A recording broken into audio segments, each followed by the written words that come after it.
All right, back here with this guy, independent writer. You may or may not have heard about him. Jason Aaron, how's it going, sir? Going well. How are you? Doing awesome, man. So, first of all, thank you so much for Wolverine and the X-Men. I love that book. Thanks. That book was a lot of fun. You know, making Wolverine a school teacher and basically a dad, having to deal with a bunch of rowdy kids was a lot of fun. It's awesome to see him in that dynamic because he's always been that father figure, like lone wolf and cub kind of thing, going with like different kitty pride, rogue, and all, and then to have a school full of kids, and he's like, I don't even have a degree. Sure. Yeah. I mean, for me, it was kind of me doing a book about being a dad for the first time. So, no matter how cool you think you are, once you become a dad, there's a point in time where you're not cool anymore in the eyes of your own kids. You know, I write comic books for a living. That's pretty cool. But at some point, you're just the person who tells them to pick up their underwear off the floor. So, and you're not cool anymore. So I wanted Wolverine to have to go through that just like I was going through it. Oh, that's a good way of putting it. Because as a father myself, I still think I'm cool. They probably don't. I know we think we're cool. Just our kids don't. Our We're kids still cool. Definitely don't think we're cool. So how did you get started in the comics? Like, how did you break into the comic book world? I won a Marvel Comics talent search contest 14 years ago. Is that right? No, it was 18 years ago when I won the contest. I just kind of got my foot in the door, and then it was like 5 years later before I had my first books going, did some stuff at Vertigo, and that sort of led me back to Marvel, and I've been there ever since. Yeah, now you're writing this book, Thor, huh? And War of the Realms is about to start. Yeah, I've been doing Thor for 7 years, and it's all been building towards this War of the Realms story. Now it's finally kicking off. It explodes in the pages of the War of the Realms event book, which comes out in a couple weeks, I think. So it's a culmination of everything I've been doing for 7 years.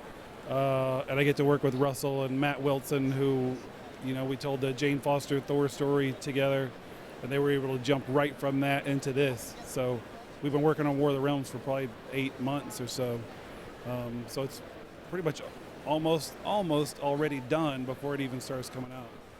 Now, we've heard a rumor. This is your final story arc after War of the Realms, right? You got one more or two more stories? Yeah, a lot of stuff culminates in War of the Realms. I'll have some Thor stuff coming out of that, like dealing with some of the aftermath, and then one last final Thor story. So I still don't want to say too much about that yet, because I don't think the solicits will be coming out for the first issue after. But so I have a little bit left after War of the Realms, where I kind of wrap up 7+ years worth of stories. That's amazing. I love when writers stick to a character for that long because it just becomes a part of them, right? So people relate. Now, I do have to ask, who's your favorite Thor? Old Thor, young Thor, Thor? It's a good question. Like, I've written a lot over the course of my run. I will say, before I'm done, we'll see all those Thors again. Yes, awesome. We're gonna see Beta Ray Bill. I think so. You know, I've only written Beta Ray Bill a little bit, and at one point I did kill him in the Thor's miniseries. It's like another alternate universe. Secret Wars thing. Yeah. So, yeah, I think I'll definitely need to find a way to put him in there. Awesome. Well, any frogs, maybe? Oh, for sure. We got to see Frog Thor again. Oh, hell yes. Maybe the last arc will just be all Frog Thor. Now, it was just announced yesterday that you're going to write that as Valkyrie book, right? Yep. Anything you can say about that? No. Who's the artist? I don't think we are announcing that. No, we did not. There is an artist. There's an artist. There's already pages being drawn, but we can't show you those yet either. Because it's going to be in the aftermath of War of the Realms. Yeah, all we can say is this spins out of War of the Realms. There's a logo you can see that looks awesome. And it's written by me and Al Ewing, co-writing together. Nice. And that's kind of it.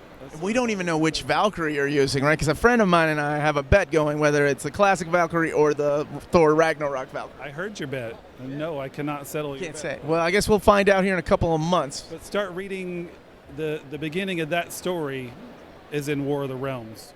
Oh, okay. So that leads directly into the new Valkyrie series. Oh, that's awesome. Okay, so I'm gonna wrap this up. Any aspiring words to or people out there trying to become a comic book writer, much like yourself, to win these Marvel talent contests? Well, I mean, they haven't done one of those in, since I won it. So you broke it, huh? I did. I ruined that for everybody.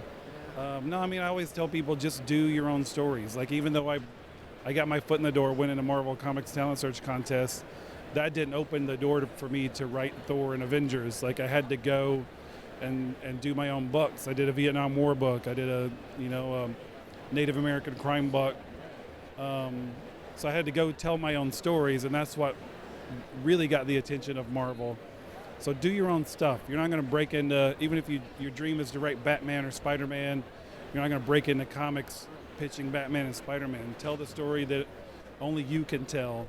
And something that you would honestly, if you look at that and say, if I saw it on the shelf, I'd pay $5 to read it.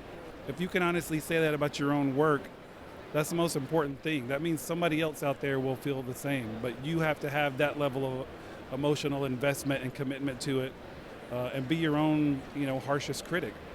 That's some good advice, seriously. All right, I have to ask, when are we going to get that first Thor omnibus? I don't, those decisions aren't up to me. I'm sure at some point. A little influenced by you? No. You're not like, man, you got to finish this out, Jason, so we can have 3 big omnibuses. No, I mean, I knew at a certain point once I was on Thor, like, yeah, I want to be on this for a while, and by the end I want to end up with like a fat bookshelf of Thor books. We all do. So I think I'm getting there. I've written, closing in on I think 100 issues of Thor total, like across all the however many different series I've written. So yeah, I'm sure there will be one, but no, they don't consult me on those decisions. Such a shame. Anyway, thank you so much, sir. It was a pleasure.